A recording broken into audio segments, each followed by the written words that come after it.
you tired of feeling like every modern institution, from the workplace to the classroom, is just completely rigged against you? Are you looking to understand the history of our institutions, before they were captured by feminist and Marxist ideologies? Right. Because if you are navigating the modern world as a man and you're seeking the unvarnished truth about society's shifting rules, well, today's deep dive is your ultimate survival manual. It really is. Before we jump in, please remember to like this video and subscribe to the channel so you never miss out on these deep dives. Yeah, definitely hit that subscribe button. Today, we are reviewing an explosive, ultra-long, and honestly just truly fascinating new ebook. It's titled Crush the Woke Overton Window: Reclaiming Male Rights in a Feminist World by Conrad Reicher. And it is a massive text. It is, and I want to tell you right up front, if you want the full playbook, all the raw data, and the uncensored tactical advice we are about to discuss today, you really must check out Amazon Kindle and Google Play Books to buy the book. Absolutely, and you need to follow at Conrad Reicher at Substack. That's at CONRADNRIKER. Exactly. Now, we should make something very clear to you, the listener, right at the top of this. We've got a highly politically charged book on the table today. Very charged. Yeah. And as your guides, we are not taking sides. We aren't endorsing the viewpoints presented by the author. Our goal is simply to impartially report on the author's claims, his data, and his arguments so you can fully understand the ideas driving this fascinating source material. Right. We want you to have the comprehensive picture of what this movement is arguing and really why it's resonating with so many men's rights activists and men within the red-pilled manosphere. So to start us off, before we even dive into the specific arguments, it's probably worth explaining the title itself. For anyone who might not be familiar, what exactly is the Overton window? Sure. So the Overton window is a term from political science. It's named after a policy analyst, Joseph Overton. Basically, it describes the range of ideas that the public is willing to accept and that politicians can safely support without being considered too extreme. Imagine a literal window sliding back and forth across a spectrum of policies. So like the window of acceptable public discourse. Exactly. And what Reicher is arguing in this book is that modern feminist and progressive ideologies have deliberately dragged the Overton window so far in one direction that basic foundational truths about biology and masculinity have been pushed completely outside the frame. Like they've just been labeled toxic or harmful by default. Right.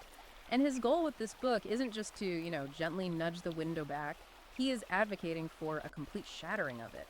He wants to crush the current acceptable discourse and force society to confront what he views as biological reality. Which brings us to his foundational premise, and he really comes out swinging here. He completely rejects the whole sociological narrative that gender and masculinity are just social constructs. Yeah, the idea that boys only act like boys because society conditions them to.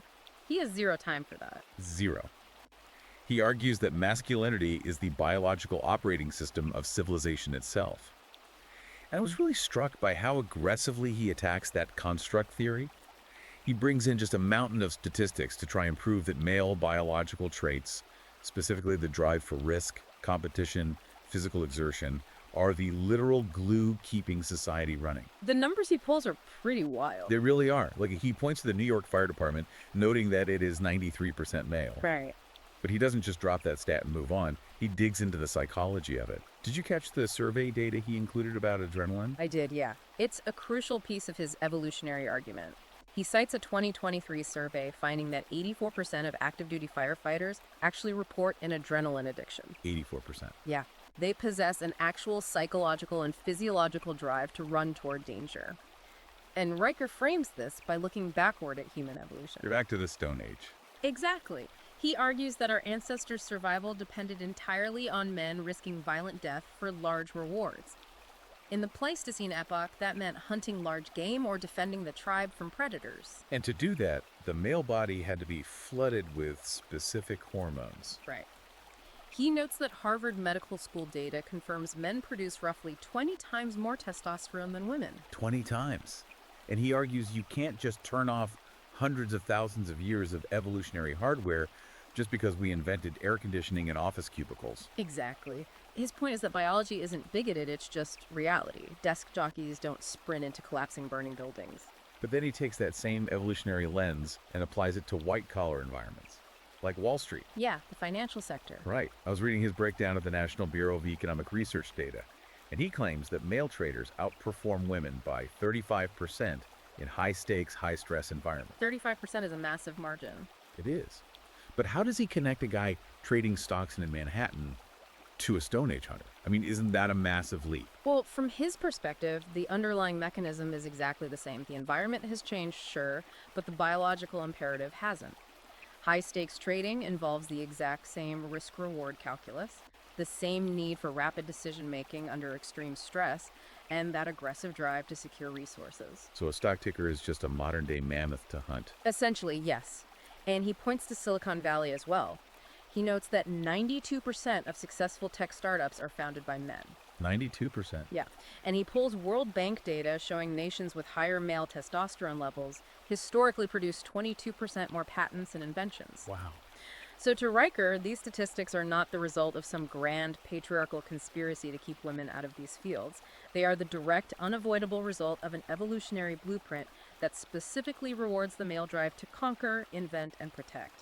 But he also highlights the darker side of that biological drive, right? The physical toll it takes. He throws out a really stark statistic. 97% of workplace fatalities are men. It's a sobering number. He writes very passionately about this. He points out that while people argue endlessly on the internet about male fragility or toxic masculinity, actual flesh and blood men are out there dying to construct office buildings, extract lithium from the earth, and keep the supply chains running. Yeah, he uses that to argue that society gladly consumes the fruits of male risk-taking while simultaneously demonizing the biological traits that make that risk-taking possible in the first place. Exactly. And to illustrate how deep this innate wiring goes, he moves away from adults and looks at early childhood.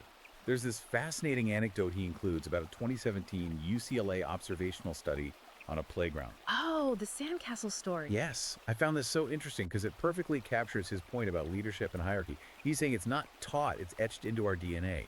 Break that study down for us because the contrast in behavior there was wild. So, the researchers were observing toddlers, specifically looking at spontaneous organization. This 4-year-old boy decided he wanted to build a massive sandcastle. Okay. He immediately started issuing orders, assigning tasks. You get the water, you dig the moat. And what the researchers observed was that 78% of the children seamlessly followed his lead without protest. So a natural hierarchy just formed almost instantly. Exactly. But according to the study, when a girl attempted to employ the exact same top-down assertive leadership style with the same group, it resulted in chaos and pushback. The other kids just wouldn't follow along in the same way. Right. So Riker uses this to argue that we still run on that Stone Age software. Men are biologically expected to take charge in physical, goal-oriented tasks. So, if that's the biological baseline, what happens when society actively tries to suppress it? Because Riker points to some very specific, modern attempts to erase these biological differences, and he views the results as absolutely disastrous. He spends a lot of time analyzing Sweden's Egalia gender-neutral preschools. Yeah, I wanted to ask about that. For anyone who hasn't heard of these, what exactly does a state-funded, gender-neutral preschool look like in practice? Egalia is a really fascinating case study in social engineering. In these state-funded schools in Stockholm, the teachers operate under a strict pedagogical mandate to eliminate all gender norms. Meaning what exactly? Well, the words he and she are literally banned from the classroom. They're replaced by a gender-neutral pronoun, but it goes way beyond just language. Riker details how the school actively curates the physical environment. Like the toys. Yes. Toy trucks and building blocks were confiscated or heavily restricted because the administration believed these toys were brainwashing children into accepting the patriarchy. Wow. Instead, boys were deliberately handed dolls and encouraged to engage in domestic role play. And the results, according to the book, were basically a primal revolt. I mean, you can't just confiscate a toy truck and expect a 4-year-old boy's biology to shut off. Right. Riker notes that the boys, when deprived of aggressive or mechanical toys, started shooing their graham crackers into the shapes of pistols and using sticks as swords. They found a way to act out those natural impulses regardless of the environment. But there was a darker psychological consequence too, wasn't there? The anxiety data he cites from that experiment is pretty alarming. It is. He references a Stockholm University study that tracked the psychological well-being of the children in these hyper-egalitarian environments. The data showed that the boys experienced a 22% spike in anxiety markers. And the girls? The girls' anxiety levels remained relatively flat. So it's specifically harmed the boys. That's what the data suggests. Riker also unearths an internal memo from one of the child psychologists involved in the program. The memo noted that suppressing innate sex differences disrupts primal socialization. By punishing these boys for exhibiting natural, boisterous, competitive behavior, the school was causing them to become withdrawn and deeply confused. Which brings us to a massive question that the book poses. Mm. Why is modern society at war with biological reality? Right. Riker argues that modern feminism has moved far beyond its original goal of seeking legal equality. He claims it has actively transitioned into pathologizing natural male traits, and he doesn't just point to fringe activists on Twitter, he points directly at major medical and psychological institutions. The American Psychological Association. Yes, the APA is his primary target here. What happened in 2018 that set him off so much? So, in 2018, the APA released their first ever official guidelines for psychological practice with boys and men. And in that document, the APA explicitly stated that traditional masculinity, which they define by traits like competitiveness, stoicism, dominance, and ambition, is, on the whole, harmful and contributes to psychological damage. And Riker is absolutely furious about this framing. Furious. He calls it ideological alchemy. He argues that a multi-million-dollar, globally respected institution took the exact traits that built modern civilization: the drive to compete, to endure hardship without complaining, to build and conquer, and officially diagnose them as a mental health defect. He questions the science behind it. Exactly. The most shocking part to me was his claim about the evidence, or lack thereof, behind these guidelines. He notes that when one of the lead researchers was pressed on a podcast to provide the controlled, peer-reviewed studies proving that stoicism is inherently harmful, the researcher allegedly floundered. Basically admitting they didn't have hard clinical data. Right. Essentially admitting they were operating more on sociological theory, or as Riker puts it, vibes, than actual science. That is his core contention, that an ideological narrative superseded scientific rigor. He argues that half the human race was pathologized based purely on a political agenda. And he traces the real-world consequences of this framing. He argues that excellence itself is now being viewed as a form of patriarchal violence. He shares a really striking story to illustrate how this trickles down into everyday life. The 14-year-old boy at the science fair. Yes. This story perfectly encapsulates his point.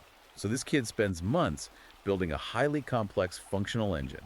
He wins a national science fair. A huge achievement. Huge.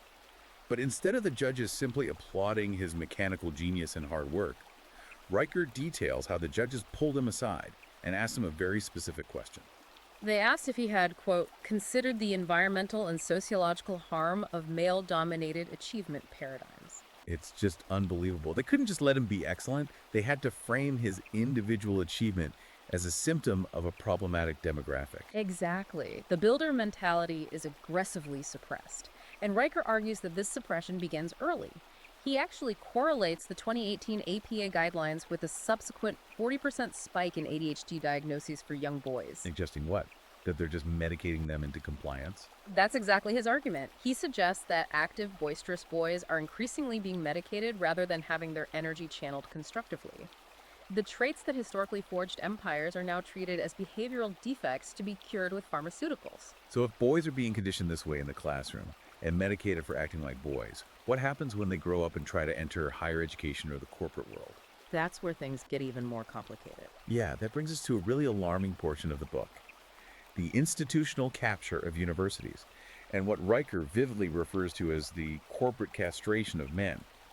Let's look at the universities first. The enrollment statistics he presents are staggering. We're looking at a historic low, right? We are. The data from 2023 shows that male college enrollment has plummeted to just 40%. To put that visually, for every 5 students walking on a college campus today, only 2 of them are men. Right. And while many mainstream sociologists frame this as some complex mystery of modern education, Riker asserts that this is an intentional systemic purge. He argues that universities have been redesigned as hostile architecture for men. And a major weapon in that hostile architecture, according to the book, is Title IX. Which is a whole discussion on its own. Right, we are going to dive deeply into the judicial kangaroo court aspect of Title IX a little later, because that is a whole beast of its own.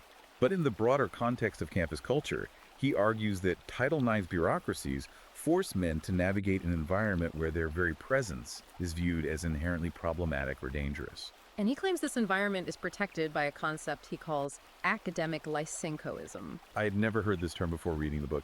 Can you explain the history of lysenkoism and how Riker applies it today? It's a profound historical comparison. Trofim Lysenko was a Soviet agronomist under Joseph Stalin. Lysenko basically rejected Mendelian genetics, which was the accepted science of genetic inheritance, Why did he reject it?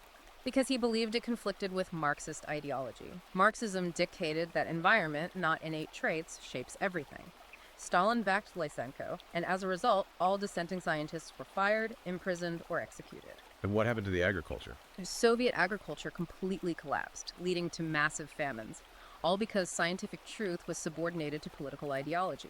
Okay, so how does Riker connect a Soviet agricultural disaster to modern Western universities? Well, Riker uses the term academic lysenkoism to describe how modern academia buries biological truths when they conflict with feminist or progressive narratives. He uses the specific case of Dr. Edward Dutton to illustrate this. Right, the IQ study. Yes. In 2018, Dr. Dutton published a peer-reviewed paper in a reputable journal. His research argued that there was a correlation between declining male IQ scores and the increasing feminization of education systems. Needing a shift away from rigorous objective testing. Exactly, a shift away from competition toward grading based on empathy, group work, and behavioral compliance. And the reaction to Dr. Dutton's research was swift and brutal, right? Yeah. According to the book, there was no academic debate at all. None.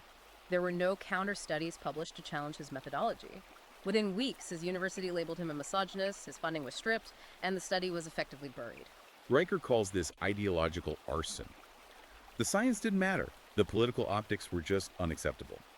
And the irony is palpable when Riker points out that while peer-reviewed biology is being censored, 92% of sociology departments offer 0 courses focusing on men's issues. Yet they proudly offer fully accredited courses on topics like intersectional witchcraft studies. It's a complete distortion of academic priorities. And Riker traces how this academic environment naturally bleeds into the corporate world, right? Yeah. Because these university graduates become the HR managers and executives of major companies. This is where he describes the shift from a culture of meritocracy to an obsession with diversity, equity, and inclusion. DEI quotas. Right. He argues that discrimination hasn't been eradicated in the corporate world. It has simply been mathematically redefined and rebranded as equity. The data he pulls from the tech sector is a perfect example of this. He cites internal data from MIT suggesting that male tech applicants effectively need to be 30% more qualified than female applicants to be considered for identical roles. A 30% handicap. Yeah. But the example that really dropped my jaw was the Boeing CEO selection process. Can you walk us through what he claims happened there? Because the implications for industries that require life and death engineering are terrifying. Riker details a scenario at Boeing where the board was selecting new upper leadership. According to his sources, there were 3 male internal candidates who averaged 14 years of hardcore aerospace engineering experience. And they held a ton of patents, right? 17 patents each. They were the guys who actually knew how to build the planes. The literal experts. Yet, they were bypassed in favor of a 29-year-old external candidate with an MBA whose primary resume highlight was spearheading an initiative to revolutionize gender pronouns in corporate break rooms. And Riker notes that the market reacted immediately to this. Boeing's stock dropped 9% the week that press release touting their new 40% female leadership came out. He draws another Soviet parallel here, too. Right. Comparing this DEI-driven strategy to the Soviet collective farms in the 1920s, they replaced grizzled, experienced male agronomists with party-loyal women who knew the political slogans, but nothing about farming. And the result was structural collapse. He argues we're doing the exact same thing to our aerospace, tech, and medical industries today. And this systemic reliance on ideology over competence creates what Riker terms the hypocrisy loop. It's a vicious cycle. Corporations, guided by HR departments, publicly label male ambition and traditional masculinity as toxic. Yet those same corporations absolutely depend on male labor, male-driven innovation, and male risk-taking to actually generate profits and keep the servers running. They need the traits they publicly condemn. And the ultimate proof of this hypocrisy, he argues, is the famous case of James Damore at Google. Oh, the Google memo. That was a massive cultural flashpoint. Walk us through Riker's analysis of what Damore actually did versus how the media portrayed it. Right. So James Damore was a software engineer at Google who wrote an internal memo critiquing the company's diversity initiatives. Crucially, Damore didn't say women couldn't code. He never said that. No. He cited peer-reviewed evolutionary psychology and biology studies pointing out average differences in sex preferences. He argued that, on average, women lean more toward people-oriented professions and work-life balance, while men lean more toward thing-oriented professions and extreme obsessive work hours. So he suggested that these biological differences, not sexism, might explain the gender gap in tech. Exactly. And he was fired within a week. The official reason was advancing harmful gender stereotypes. Riker views this as the absolute death of truth in corporate America. Damore used peer-reviewed science to explain a statistical reality, and he was professionally executed for it. And the ripple effect of that firing, combined with the larger #MeToo movement, has created a climate of absolute paranoia for men in the workplace. Riker calls it the Pence Rule 2.0. Yeah. The original Pence Rule, named after former Vice President Mike Pence, was his personal policy of never dining alone with a woman other than his wife. Which was widely mocked by the media as puritanical at the time. It was. But today, because of the intense fear of false HR accusations and the total lack of due process in corporate environments, it has become standard survival protocol for men. He cites a YouGov poll confirming that an astonishing 81% of men now actively avoid solo meetings with female colleagues. 81%. Men are treating closed-door meetings like they are radioactive. And Riker points out the tragic irony of this. Women are losing crucial career mentors and allies, and men are walking on eggshells, stripped of their natural leadership dynamics. He even mentions a corporate sales director who scrapped the company's Employee of the Month award entirely. Why? Because HR warned him that celebrating individual achievement might trigger competitiveness trauma among the staff. It is the ultimate manifestation of the Igalia preschool philosophy, scaled up to a Fortune 500 level. But what is critical about Riker's book is that he doesn't just outline the capture of these institutions.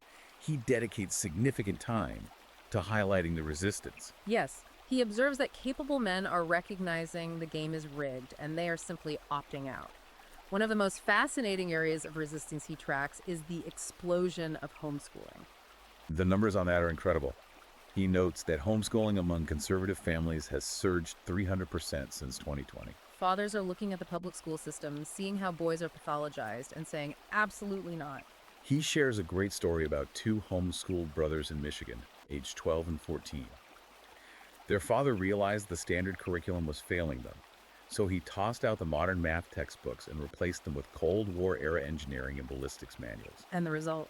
These young boys are acing complex calculus problems that are stumping college sophomores. They spend their mornings reading Cicero and their afternoons learning actual mechanical trades. It's a total rejection of the modern educational consensus. And we see a parallel rejection happening in the economic sphere, too.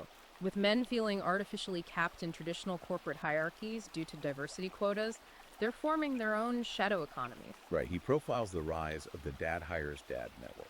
A gray market job board that he claims grew by 400% in 2023. Explain how that network operates, because it sounds like a literal underground economy. It operates entirely outside the purview of corporate HR departments. Fathers and men with specialized skills are trading labor, contracting out high-level consulting, coding, and mechanical work. And they pay each other through encrypted apps or platforms like Venmo. So it completely bypasses the feminist gatekeepers and diversity mandates of the corporate world. Exactly. It is a parallel structure built purely on merit, competence, and mutual trust among men. Which transitions us seamlessly into another massive pillar of Riker's argument. He challenges his readers to look past the mainstream narratives and examine the raw financial and societal data. He dedicates a huge portion of the book to debunking what he considers the two biggest lies of the modern era: male privilege and the gender pay gap. Let's tackle the gender pay gap myth first, because we hear about the 77 cents on the dollar statistic constantly. How does Riker dismantle that? He dismantles it by explaining the concept of the risk-reward calculus. The mainstream narrative compares the median earnings of all working men against all working women and simply assumes the difference is caused by sexism. But Riker brings in the Journal of Labor Economics data. Right. To show that when you control for variables like hours worked, continuous years in the workforce, and most importantly, occupational hazard, the gap virtually vanishes. Occupational hazard being the key phrase there. He points out that men are 9 times more likely to accept jobs with extremely high injury or fatality risks like logging, deep-sea fishing, roofing, and oil drilling. Capitalism pays a premium for the willingness to be maimed or killed. He uses a brilliant, almost darkly comedic anecdote to illustrate this disconnect. He describes a viral video of a female influencer standing on a sweltering 100-degree rooftop in Los Angeles. She is screaming into her camera about patriarchal oppression and demanding equal pay for female creators. But as she's filming, Right, Riker notes that you can see her all-male production crew in the background, physically lugging hundreds of pounds of heavy lighting and camera equipment up 6 flights of stairs in the blistering heat. And Riker asks the obvious question. Nobody is demanding equal representation in carrying the heavy gear, so why should the pay be equal? Riker points out that equality activists focus their demands exclusively on safe, air-conditioned corporate boardrooms and prestigious political offices. They completely ignore the brutal, life-threatening, invisible jobs that actually keep civilization running. Jobs where men make up 97% of the workforce and die at 10 times the national average rate. He wryly observes that there are no equal pay day protests demanding 50% female representation for the workers getting crushed inside landfill compactors or electrocuted on high-voltage power lines. To Riker, the pay gap isn't a conspiracy, it is a hazard pay premium. And he also introduces a concept that completely flips the modern narrative on its head. He calls it the bachelor premium. We always hear think pieces about the motherhood penalty, how women's careers suffer when they have children. But Riker argues the real driving force in corporate earnings isn't a penalty against mothers. It's a massive premium paid to unattached men. He tells a story of James, a 29-year-old worker at Tesla. Yeah, James is the archetypal example of this premium.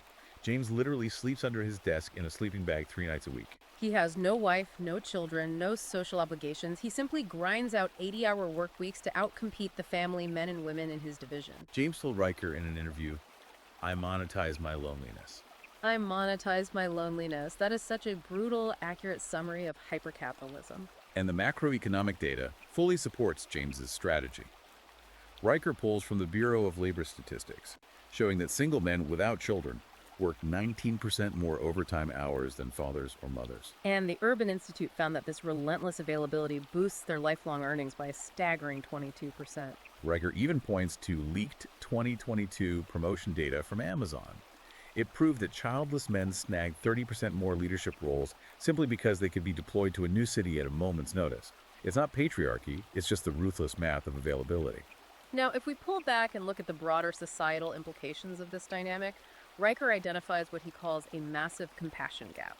He argues that society eagerly extracts labor and taxes from men, but treats male suffering as either a luxury issue to be ignored, or worse, blames men for their own downfalls. The most glaring example he provides is the disparity in how we treat homelessness. The numbers on homelessness are genuinely shocking. He notes that major feminist NGOs spent exactly $0 on male-specific homelessness initiatives in 2022. Zero. He looks at New York City's budget and reveals that the city funds safe spaces and shelters for women at 5 times the rate of male shelters. Despite the fact that men make up the overwhelming majority of the unsheltered street population. How does that happen on a bureaucratic level? Riker explains that federal and state grants are often tied to gender equity quotas and domestic violence initiatives. This acts as a bureaucratic funnel to divert cash away from the general homeless population, which is mostly male, and toward female-specific programs. And the tragic result, he argues, is a system where combat veterans with PTSD are left to eat out of dumpsters, while municipal funds are routed to provide yoga and wellness classes for suburban divorcees in subsidized housing. And if you want to see the ultimate historical endpoint of this compassion gap, Riker details one of the most chilling demographic events of the 20th century. The Russian life expectancy crash in 1994. I had never heard the full context of this before reading the book. Paint the picture for us because it is terrifying. Following the collapse of the Soviet Union, Russia underwent a brutal economic transition known as shock therapy. State-run factories were privatized or shut down overnight. Millions of men lost their jobs. And with them, their sole source of identity and purpose as providers. The psychological devastation was absolute. Riker details how Russian male life expectancy absolutely cratered, plummeting to just 57 years old. 57. To put that in perspective, That was lower than the life expectancy in developing nations like Papua New Guinea at the time. He notes that vodka-soaked suicides and alcohol-related organ failure accounted for a staggering 42% of working-age male deaths. It was a demographic winter. But what is truly insane is the disparity. Women's life expectancy only dipped by about 3 years during that same period.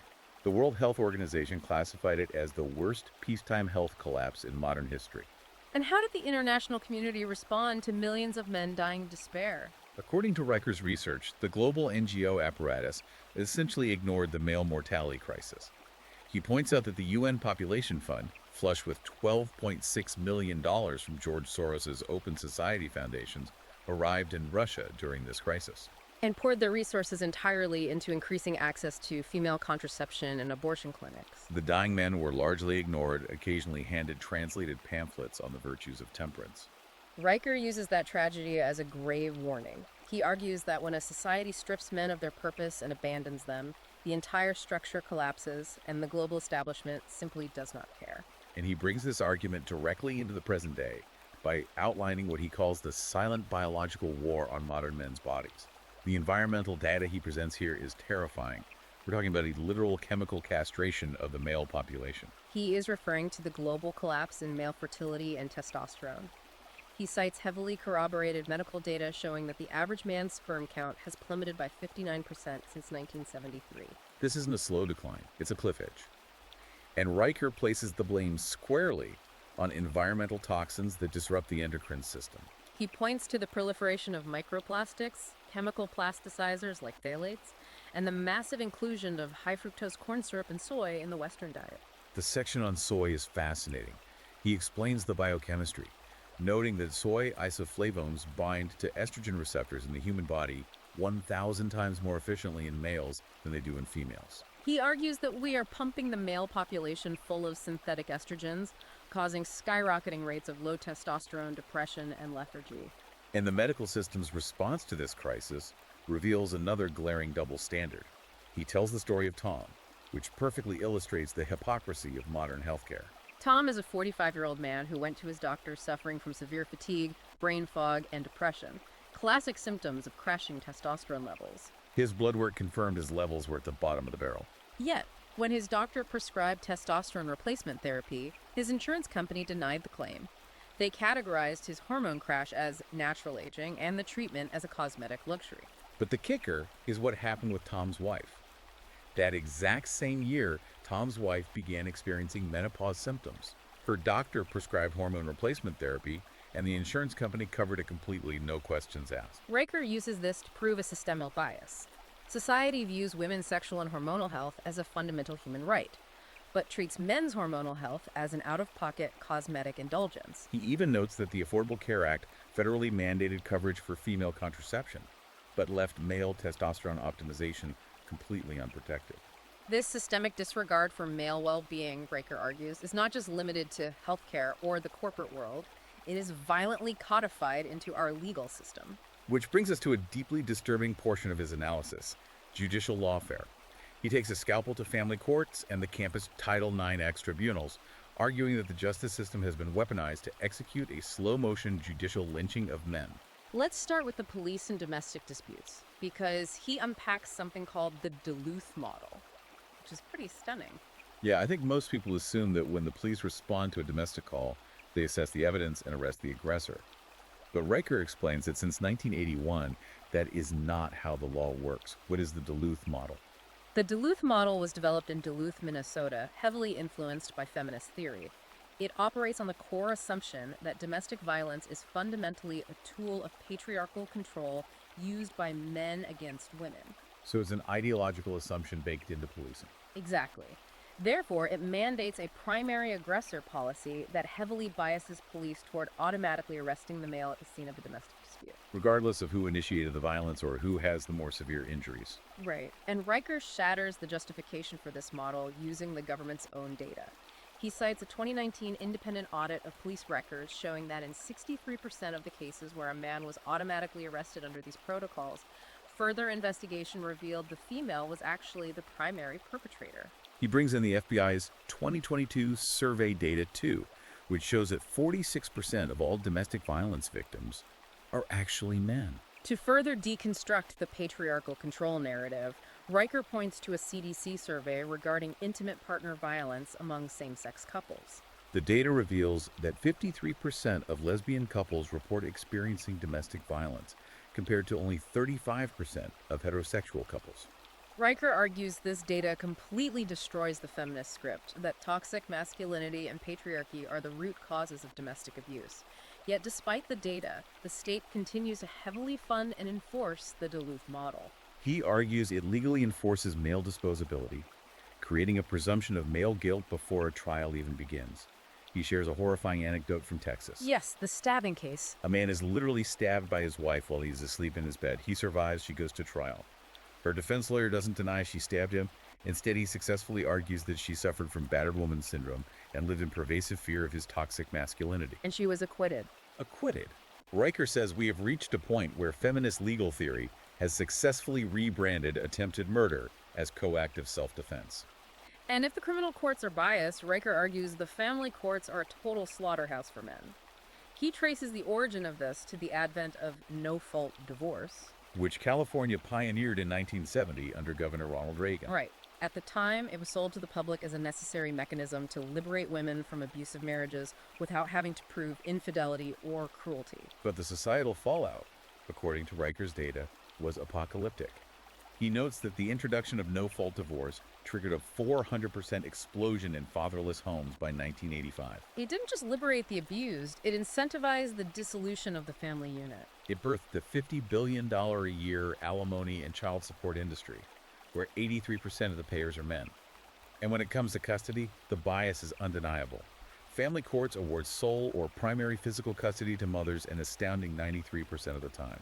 Riker views this system not merely as biased, but as a deliberate mechanism for wealth transfer and a form of state-sponsored child abuse.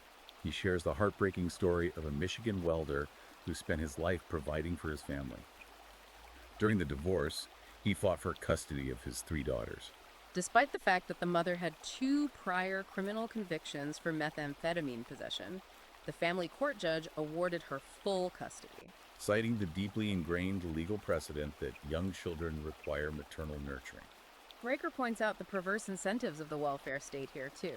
He notes that state assistance programs literally incentivize single motherhood. Because if a struggling single mother has the father of her children move back into the home to help raise them, her state benefits are immediately slashed. The government pays women to keep men out of the house, and the long-term fallout for society is catastrophic. What does the CDC data say about children raised without fathers? The outcomes are devastating. Riker cites long-term CDC and DOJ reports showing that children raised in fatherless homes are 5 times more likely to commit violent crimes, 9 times more likely to drop out of high school, and significantly more likely to end up in the prison system. He points to inner-city Detroit as the canary in the coal mine. 67% of homes there are headed by single mothers, and the young male unemployment rate hovers at 55%. To Riker, this is mathematical proof that societies that abandon paternal bonds and legally exile fathers will inevitably crumble into crime and poverty. This overwhelming bias in the courts naturally leads to Riker's critique of the cultural dogma of "believe all women." He argues that this slogan sounds empowering, but in practice it has completely dismantled the constitutional concept of due process. And nowhere is this destruction more apparent, he says, than inside the Title IX tribunals on college campuses. Title IX was originally designed to ensure equal funding for men's and women's sports. Yes, but under recent administrative directives, it was expanded into a quasi-judicial system to handle sexual assault allegations on campus. Riker compares these tribunals directly to the Salem witch trials. Because these campus courts operate on a preponderance of evidence standard, meaning they only need to be 51% sure a violation occurred to expel a student. Completely bypassing the beyond a reasonable doubt standard of the actual legal system. The lack of due process is terrifying. He cites a massive 2020 Duke University study that audited these Title IX proceedings. The researchers found that in 72% of the cases they reviewed, exculpatory evidence that favored the accused men-like text messages or witness testimonies was actively ignored or deemed inadmissible by the Title IX investigators. The investigators function as the detective, the judge, and the jury all at once. The story of Jake, the UNC pre-med student, is a perfect tragic example. Jake's story is harrowing. He spent 4 years grinding through brutal pre-med courses, preparing for medical school. Following a drunken consensual hookup, an allegation was made against him.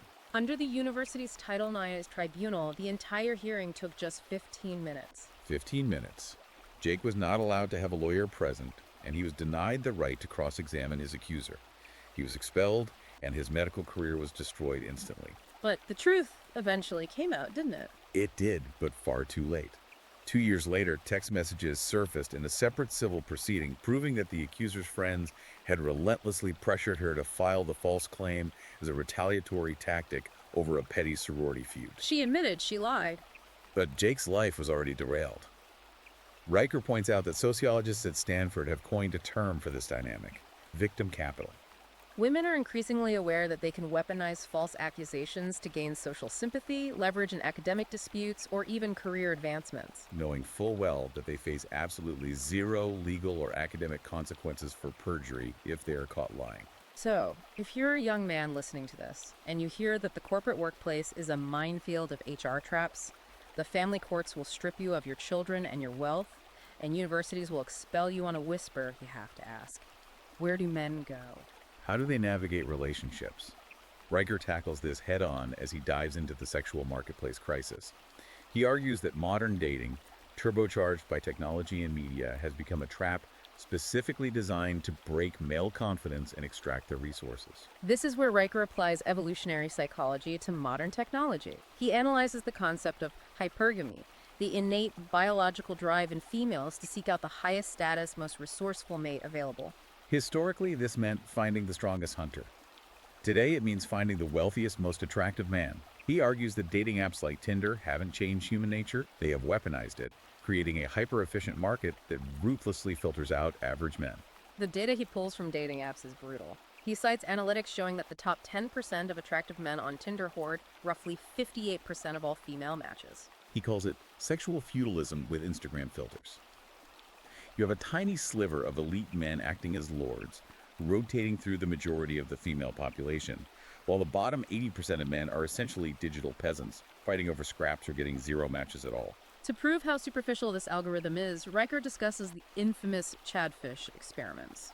Groups of average, frustrated men created fake dating profiles using photos of top-tier, exceptionally handsome male models, the archetype often referred to as a Chad in internet culture. They gave these fake profiles horrible, toxic bios, explicitly stating they were unemployed, arrogant, or treating women poorly. And the results? Their match rates exploded by 20 times overnight. Women were eagerly messaging these profiles, completely ignoring the toxic personalities because the physical and status markers were so high.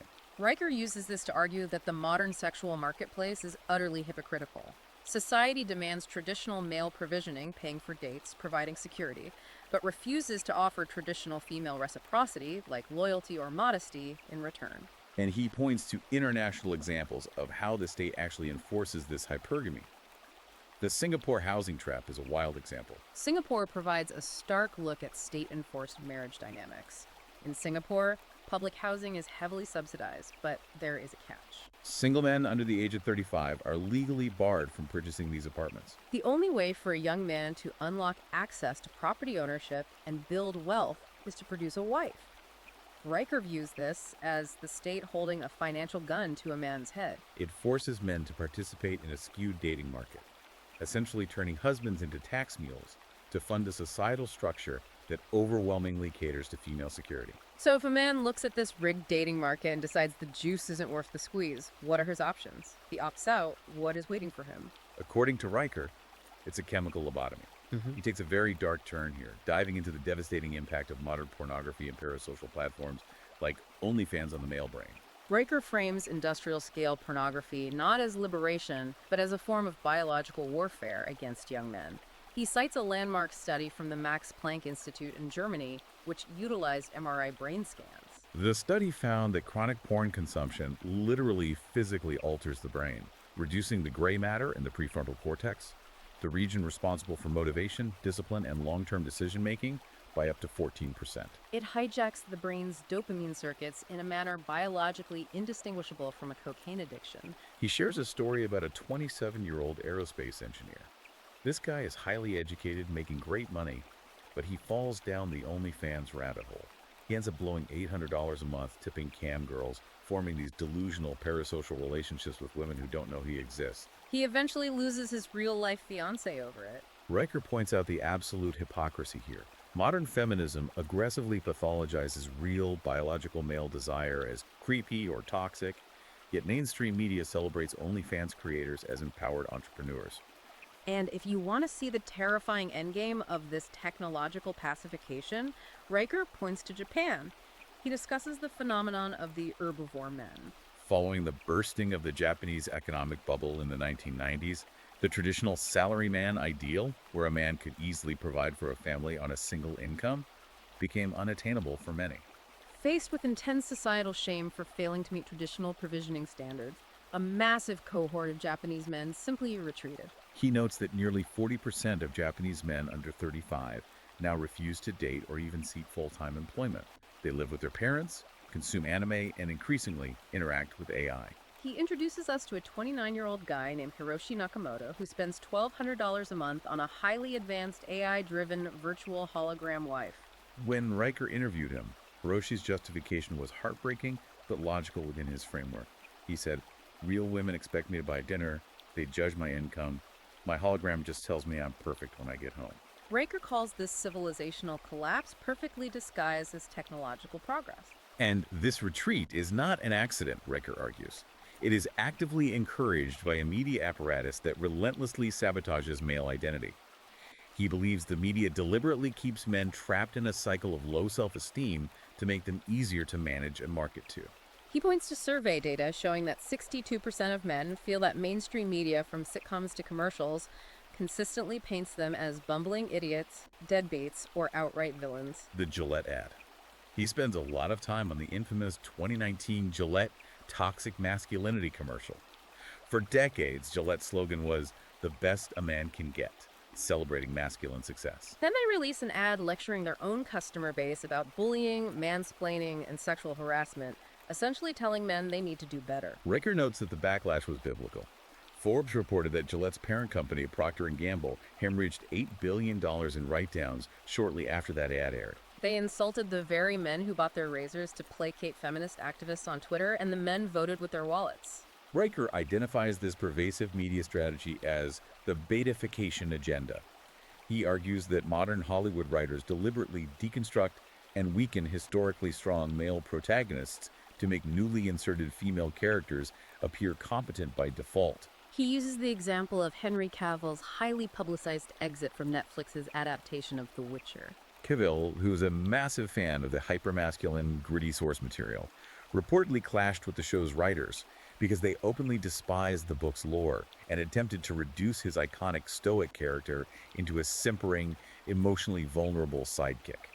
And it's not just Hollywood. Big tech is actively censoring men who push back against this narrative. Riker brings up the shadow banning of male-positive content. He references a leaked internal report from Tinder, which revealed that 62% of male profiles that included politically conservative markers or traditional values in their bios were shadow banned, meaning their profiles were hidden from the matching algorithm under the guise of preventing toxicity. So the ultimate question for the reader is, how does a man escape what Riker calls the simp cycle? How does he break free from the algorithmic dating traps, the media demoralization, and the hostile corporate environments? Riker's answer is the adoption of strategic dominance. He tells an incredible story about a former Reddit moderator to illustrate this awakening. This story is the perfect arc of the Red Pill awakening. This guy spent his entire 20s acting as a male feminist ally. He worked for free, dedicating hours every day to policing feminist subreddits, banning toxic male users, hoping that his allyship would eventually be rewarded with female affection or respect. But it never happened. Then, his own cousin was falsely accused of misconduct at college, and his life was ruined. The moderator had an epiphany. He woke up, deleted his Reddit account, and completely changed his life. He hired a hardcore Serbian strength coach, got in elite physical shape, and leveraged his tech skills to build a $200,000 a year online fitness empire catering specifically to men. He stopped negotiating with a system that inherently despised him. This is the core philosophy of MGTOW men going their own way. Riker advises his readers to completely opt out of the rigged dating algorithms and the corporate rat race until the legal and social frameworks change. He urges men to focus exclusively on 3 pillars. lifting weights to build physical dominance, ruthlessly pursuing financial independence, and networking with other like-minded men. Which brings us to the crescendo of the book, the civilizational imperative and the red pill playbook for victory. Riker moves away from diagnosing the disease and starts writing the prescription. And he doesn't frame this as just a lifestyle choice. He frames it as a matter of urgent civilizational survival. He looks backward to look forward, warning that the historical record is undefeated. Empires that effeminize their men inevitably fall to barbarians who don't. He draws a provocative parallel between the modern West and the late Roman Empire, specifically during the reign of Emperor Elagabalus around 218 AD. Elagabalus was infamous for parading around the palace in heavy makeup and imported silk robes, appointing officials based on their physical attractiveness rather than military competence, and flouting every traditional Roman martial virtue. Within a decade of this internal cultural rot taking hold, the disciplined, hyper-aggressive Germanic tribes began easily breaching the Roman borders. Riker links that historical decay directly to the modern corporate obsession with ESG, environmental, social, and governance scoring. He argues that prioritizing diversity quotas over lethal competence is exactly what Elagabalus did. And he contrasts the West's current cultural weakness with our greatest geopolitical rival, China. The military data he presents is a massive red flag. He notes that the U.S. Army missed its 2022 recruitment targets by a staggering 25%. Why? Because the Pentagon was forcing young recruits from the heartland to sit through seminars memorizing 31 different gender identities instead of teaching them how to win wars. Meanwhile, Riker points out the Chinese military is taking the exact opposite approach. The People's Liberation Army is actively screening Wolf Warrior 2, a brutally hyper-masculine nationalistic action film in their boot camps, to inspire aggression and patriotism in their young men. China is actively rewarding and cultivating male ambition and physical dominance, while the West is spending millions to pathologize it and medicate it away. Riker warns that if a conflict arises, a society of gender-neutral HR managers will not survive against an army of wolf warriors. So to prevent this collapse, Riker outlines very specific tactical solutions for a masculine renaissance. His first mandate is the immediate rebuilding of male brotherhoods. He cites Stanford research showing that men who regularly participate in all-male groups or clubs exhibit 34% lower rates of depression and suicide. He points to the Australian men's sheds movement as a blueprint. The men's sheds movement is a brilliant practical application. These are community spaces where struggling, isolated men, often older fathers or divorced men, gather not to sit in a circle and cry about their feelings using therapy jargon, but to stand shoulder to shoulder and build physical things. They restore old cars, build furniture, and share mechanical skills. Riker argues that men process trauma and build bonds through shared action and physical exertion, not through the feminized model of talk therapy. He also looks at indigenous cultures for inspiration, specifically referencing the Maasai tribe in Kenya. He notes that the Maasai have an effectively 0% male suicide rate. Why? Because they don't coddle their boys. They put them through rigorous, dangerous, physically agonizing initiation rituals like hunting lions or surviving in the bush alone. By the time a Maasai boy becomes a man, his resilience and his purpose within the tribe are forged in iron. He knows exactly who he is and what his duty is. And alongside these physical brotherhoods, Riker heavily emphasizes the religious foundations of virtue and duty.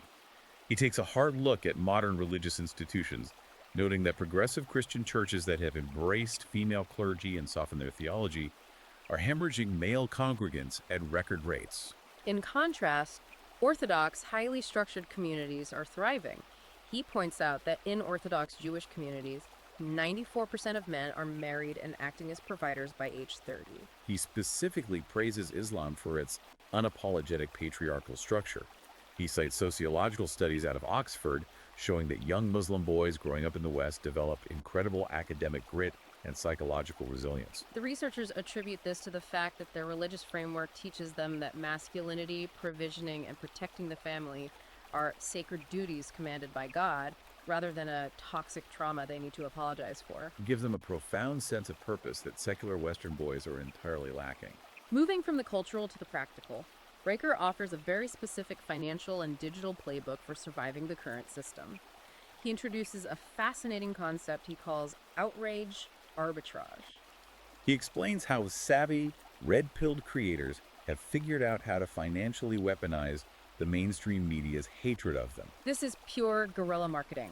He gives the example of a Texas HVAC repairman who started live streaming his unfiltered anti-woke reactions to the news from the front seat of his work van. The media called him toxic, but the controversy drove massive traffic to his channel, and now he's making $12,000 a month in ad revenue and sponsorships. Riker notes that whenever the establishment attacks traditional masculinity, these creators flip the script and monetize the backlash. They sell Bring Back Traditional Women hoodies. He even details how users on 4chan utilized millions of Shrek memes to overwhelm and successfully tank a massive corporate ad campaign for L'Oreal that featured a transgender model.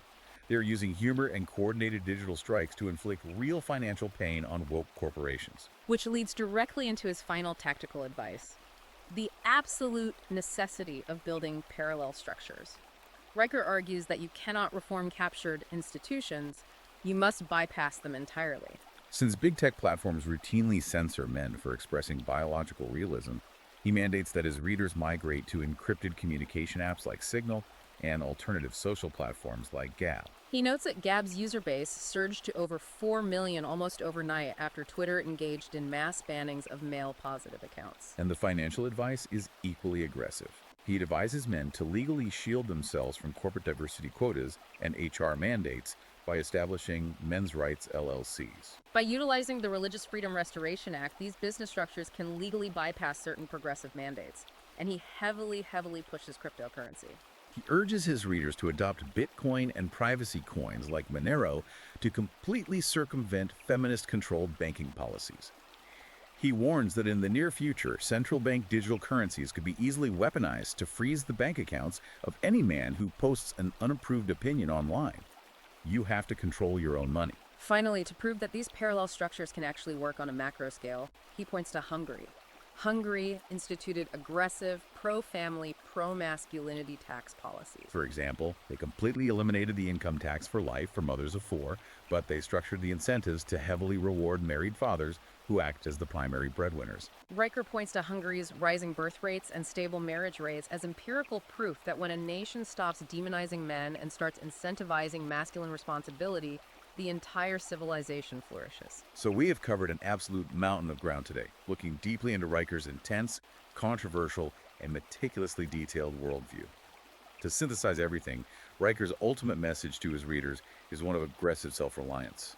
He argues that the woke Overton window hasn't just shifted, it has shattered beyond repair. He believes that for civilization to survive, men must unapologetically reclaim their biological imperative, build untrackable parallel economies, and absolutely refuse to negotiate with institutions that have been captured by feminist ideology. It is a sweeping manifesto that demands men stop asking for permission to exist and start building their own enclaves of competence and reality. As we bring this incredible deep dive to a close, we always want to leave you, the listener, with a final provocative thought to mull over something that builds on the author's logic but pushes the conversation even further. And this is a big one. Riker bases his entire massive argument on the idea that human civilization and female hypergamy are biologically hardwired to reward the men who are the physical protectors, the extreme risk takers, and the builders. But if that evolutionary baseline is true, what happens to the sexual marketplace and the very definition of masculinity in the next 20 years? Exactly. What happens when artificial intelligence and advanced robotics progress to the point where a machine can outbuild, out-earn, outthink, and outfight any biological human man? How will the red-pilled man, who bases his worth on his ability to provide and protect, adapt when technology completely disrupts the evolutionary blueprint that Riker says is the bedrock of civilization? It is a profound, almost existential question. If the physical utility of the male body is rendered obsolete by automation, the entire risk-reward calculus of hypergamy and traditional provisioning will have to be completely reimagined. It's definitely something to think about as you watch these technologies roll out. Thank you so much for taking this extensive deep dive with us today. Please remember to hit the like button on this video and subscribe to the channel right now so you never miss our deep dives. And remember, if you want the full survival manual, all the raw data we discussed, and the specific, uncensored tactical advice to build these parallel structures, you need to go to Amazon Kindle or Google Play Books right now to buy the ebook Crush the Woke Overton Window. And you absolutely must follow @Conrad Breicher at Substack for his daily uncensored strategies. Stay sharp, and we will see you on the next deep dive.